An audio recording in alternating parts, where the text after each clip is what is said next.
आप में से कई लोगों ने इंटरस्टेलर फिल्म तो जरूर देखी होगी, जिसमें दिखाया गया है कि किस तरह इंसानों ने अपनी ही रहने की जगह यानी पृथ्वी को बर्बाद कर दिया है और अब वह एक ऐसे ग्रह की तलाश कर रहे हैं जहां पर इंसान बसाए जा सकते हों।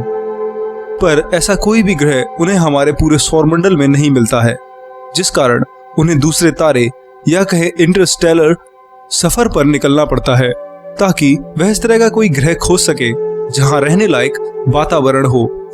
और खोजते खोजते उन्हें वह ग्रह गैरगेंचुआ नाम के विशाल ब्लैक होल के नजदीक मिल जाता है।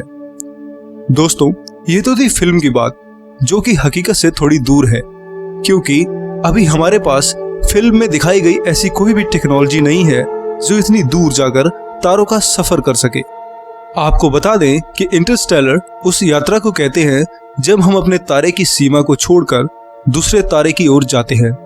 यह एक स्टार से दूसरे स्टार तक जाने का सफर होता है। पर जिस तरह हम इंसान अपनी पृथ्वी के रिसोर्सेज की बर्बादी कर रहे हैं और इसे पॉल्यूटेड करते जा रहे हैं, वह दिन दूर नहीं है जब हमें भी इंटरस्टेलर सफर पर निकल करके खुद के लिए एक नया घर ढूंढना पड़ेगा। पर इंटरस्टेलर यात्रा यह कहें सफर जितना आसान हम समझते हैं उतना आसान नहीं है। स्पेस में जो दूरी हम अपनी आंखों से दो तारों के बीच देखते हैं वह वास्तव में कई हजार लाइट ईयर्स की दूरी होती है। हमारे सूर्य के नजदीक जो स्टार है उसका नाम प्रॉक्सिमा सेंचुरी है, जो कि अल्फा सेंचुरी स्टार सिस्टम का सबसे छोटा स्टार है। ये हमारे सूर्य से 4.3 लाइट ईयर्स दूर है, जिसका मतलब है कि पृथ्वी से यहाँ तक लाइट की स्पीड से पहुंचने में हमें करीब 4.5 साल लग जाएंगे। देखा जाए तो ये दूरी ज्यादा नहीं लगती है, पर अगर हम आज की तकनीक से इस पर पहुंचने की कोशिश करें तो हम पाएंगे कि हम अपने पूरे जीवन काल में इस तारे तक नहीं पहुंच सकते हैं। इस वीडियो में हम यही जानने की कोशिश करेंगे कि आखिर इंटरस्टेलर सफर या अपने नजदीकी तारे की यात्रा इतनी मुश्किल क्यों है, और यह भी जानेंगे कि हमें आज के बनाए गए सबसे तेज स्पेसक्राफ्ट से उस पर पहुंचने में कितना समय लगेगा। तो इस वीडियो को पूरा जरूर देखिए, क्योंकि ये वीडियो आपकी सोच को बदल कर रख देगा। भविष्य में अगर मानवों को अपने अस्तित्व को बचाने के लिए किसी दूसरे ग्रह की जरूरत पड़ी तो उसकी सबसे पहली आस हमारा सौरमंडल ही होगा। पर अफसोस, सौरमंडल में कुछ चंद्रमाओं को छोड़कर किसी भी बड़े ग्रह पर जीवन नहीं पनप सकता है। ऐसे में हम इंसानों को इस तरह के ग्रह की तलाश की जरूरत में किसी दूसरे स्टार सिस्टम में जाना ही पड़ेगा। पर खुशी की बात यह है कि हमारे सबसे नजदीक स्टार प्रॉक्सिमा सेंचुरी के पास एक ऐसा ग्रह है जो आकार में पृथ्वी के बराबर है और ये अपने स्टार के हैबिटेबल जोन में भी आता है। इस ग्रह का नाम प्रॉक्सिमा बी है और वैज्ञानिक मानते हैं कि इस ग्रह पर जीवन पनप सकता है। पर इस ग्रह पर पहुंचना ही हमारे लिए सबसे बड़ी चुनौती है, क्योंकि यह ग्रह हमसे 4.3 लाइट ईयर्स दूर है और हमारे पास अभी तक ऐसा कोई भी स्पेसक्राफ्ट नहीं है जो कि इस ग्रह पर हमारे जीवन काल तक पहुंच सके। आप लोगों ने वॉयेजर यानों का तो नाम सुना ही होगा, जिसके तहत वॉयेजर 1 और वॉयेजर 2 दो यानों को नासा ने 1977 में लॉन्च किया था।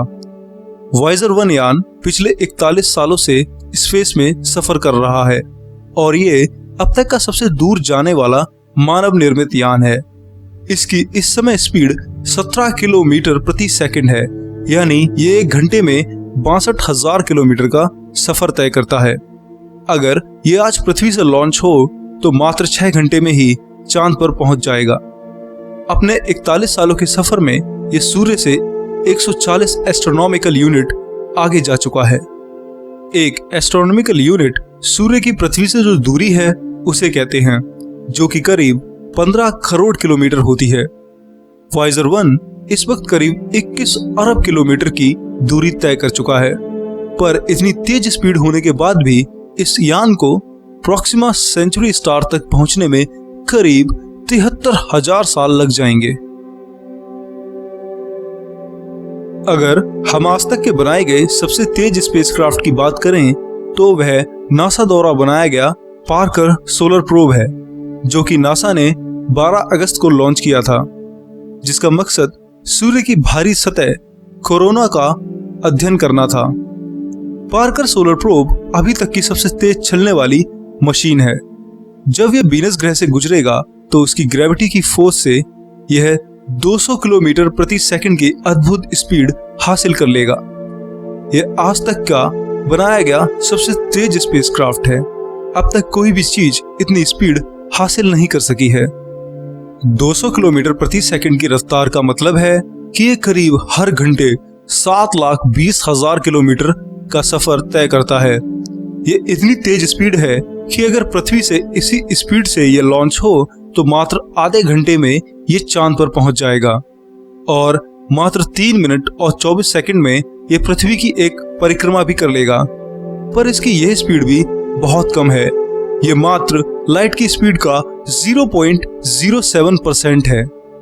अगर ये प्रोब इसी रफ्तार से प्रॉक्सिमा सेंचुरी पर भेजा जाए तो भी ये वहां तक पहुंचने में 7,000 साल लगा देगा, जिसे देखकर निराशा ही हाथ लगती है, क्योंकि 7,000 साल का कोई तुक नहीं बनता है।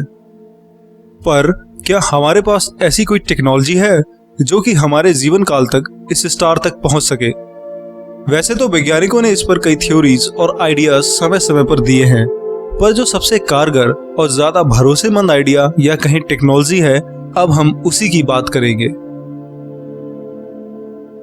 वैज्ञानिकों ने इस आइडिया का नाम ब्रेक थ्रू स्टार शॉट रखा है, जिसमें वह एक बहुत हल्का स्पेसक्राफ्ट बनाएंगे जिसे स्टार चिप कहा जाएगा।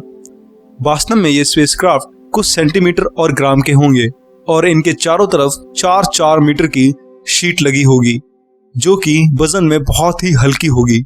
अगर ये प्रोजेक्ट सफल रहा तो ये 21वीं सेंचुरी का सबसे यादगार और सफल प्रोजेक्ट माना जाएगा।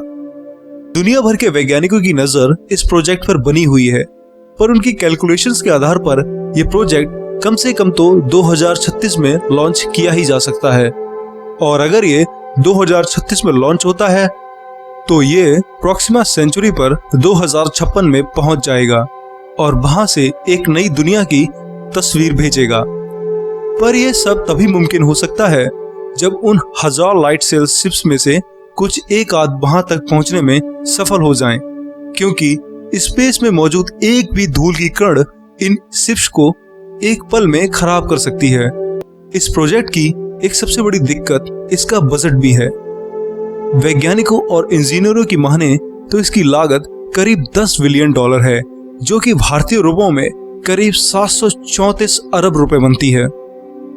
पर अगर हमें अपने स्पेस को और जानना है तो ये कीमत कुछ ज्यादा नहीं लगती है। अगर दुनिया के सभी देश इस तरह के प्रोजेक्ट्स में कुछ योगदान दें तो वह दिन दूर नहीं जब हम विज्ञान की मदद से ऐसे ग्रह भी खोज सकेंगे जहां भविष्य में इंसानों को बसाया जा सकता हो। बस हमारे अंदर एक गजब की इच्छा शक्ति होनी चाहिए। और मेरा मानना भी यही है कि अगर हम युद्ध और सेना की ओर विज्ञान और शिक्षा पर खर्च करें तो हम अपनी तकनीक को इतना आगे बढ़ा सकते हैं जिससे कुछ भी हासिल किया जा सकता है। दोस्तों, फिलहाल देखा जाए तो ब्रेक थ्रू स्टार शॉट तकनीक ही अभी ऐसी एकमात्र प्रैक्टिकल तकनीक हमारे सामने मौजूद है जिससे हम अपने जीवन काल के अंदर ही पड़ोसी तारे प्रॉक्सिमा सेंचुरी तक पहुंच सकते हैं।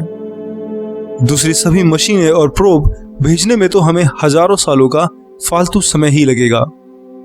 फिलहाल हमें इसी पर ध्यान देना चाहिए, क्योंकि दूसरी सभी तकनीकें जैसे वार्म होल, वार्प ड्राइव, ये सभी थ्योरीज में तो अच्छी लगती हैं, पर प्रैक्टिकली इनको अभी इजाद करने में बहुत समय लगेगा और हम इतना समय खराब नहीं कर सकते हैं। वार्म होल, वार्प ड्राइव, ये सभी तकनीकें भविष्य में उन एक्सोप्लैनेट्स के लिए ज्यादा कारगर साबित हो सकती हैं जो हमारी पृथ्वी से हजारों लाइट ईयर दूर हैं, जैसे कि 1400 लाइट ईयर दूर पृथ्वी की तरह दिखने वाला एक ग्रह केपलर 452b। दोस्तों, इस वीडियो में इतना ही। वीडियो में हमने बात की है अपने नजदीकी तारे प्रॉक्सिमा सेंचुरी पर पहुंचने की, जो कि पृथ्वी से करीब 4.3 लाइट ईयर्स दूर है, यानी कि 41 लाख करोड़ किलोमीटर दूर है। अगर हम आज की तकनीक से इस पर जाए तो हमें 7,000 साल लगेंगे, पर जिस तकनीक को हमने वीडियो में दिखाया है अभी वही एकमात्र तकनीक ऐसी है जो 20 सालों में इस तारे पर हमें पहुंचा सकती है। दोस्तों, वीडियो कैसा लगा और ये जानकारी आपको कितनी पसंद आई तो कमेंट करके मुझे जरूर बताएं। और अगर आपके पास कोई और जानकारी हो तो भी कमेंट जरूर करें और अपने कीमती सुझाव भी जरूर दें। तब तक के लिए आप इस वीडियो को जमकर शेयर कीजिए। अगर आप पहली बार इस चैनल की वीडियो को देख रहे हो तो सब्सक्राइब जरूर कीजिए। इससे हमें इसी तरह की साइंस से जुड़े वीडियोस बनाने की मोटिवेशन मिलती है। धन्यवाद। आपका दोस्त शिवम।